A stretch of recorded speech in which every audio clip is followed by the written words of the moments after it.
Good day na naman sa ating lahat. Ito meron tayong coconut cream. Ayan, meron tayong Papa's June chili garlic. At meron tayong ginger, chili, onion, and fish with pechay. Ayan. So, ito po yung ating mga ingredients. Sa mga marunong pong magluto, alam nyo na po siguro ang aking lulutuin. Ayan. So, may gata tayo. May gata.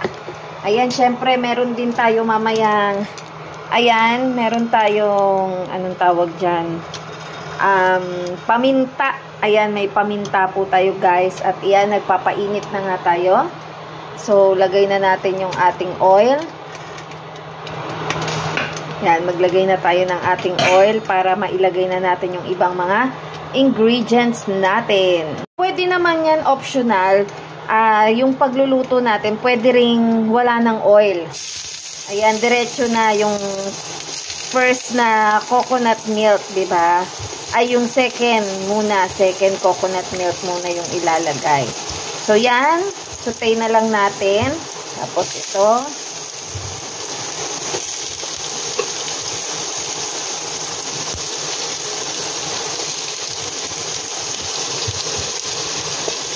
Ayan. Saute na lang po natin. So, dalawa po yung klase ng pagluluto po ng gata. May iba po, hindi na po sila nagsosote ng ganito. Diretso na po yung gata. Yan. Mas okay din po yun. Wala ng oil. Dahil wala tayong garlic, so, gagamit na naman tayo ng, ayan, itong Papa John's garlic, chili garlic natin. Yung crunchy garlic natin. Yan yung ating gagamitin. So, yan, nangangamoy na siya. Yan, aroma ng onion, ginger, and garlic. Yan. So, ngayon, lagay muna natin yung, ito po, yung unang gata. Lagay natin. Yun. Tapos, hintayin lang natin siyang mag-boil. Yan. Hintayin lang natin, guys. So, habang hinihintay natin, ayusin ko lang tong ibang ingredients. Nag-start na siyang mag-boil. Tapos, lagay na natin tong paminta. Ayan, lagay natin ang paminta. Tapos, gamit tayo ng fish sauce. Konti lang.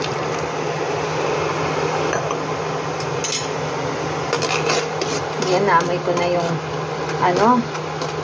yung chili, tsaka yung garlic. Ang lakas ng amoy. Ayan, kumukulo-kulo na siya, guys.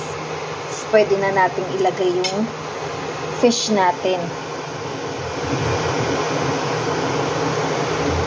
Lagay natin yung fish.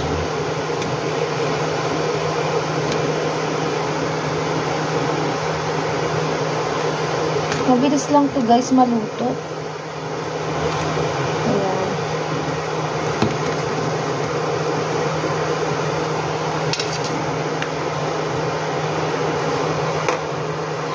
Natin yung fish. Yun. Tapos, yung ating chili. Lagyan na natin yan. O, diba?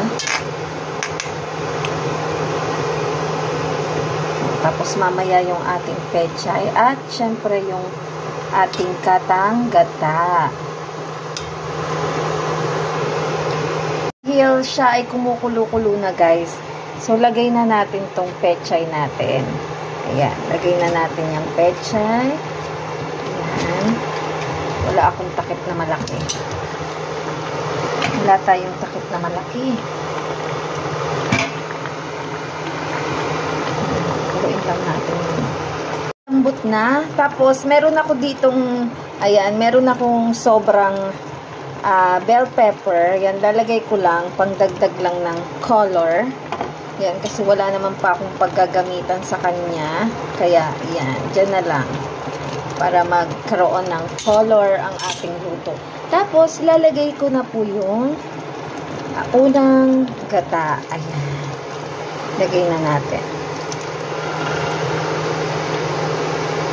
So creamy. Yun. So, abangan na lang natin mamaya ang lasa. Ayan na guys, ang ating cooking version ni SNB. Ayan. Kain na na.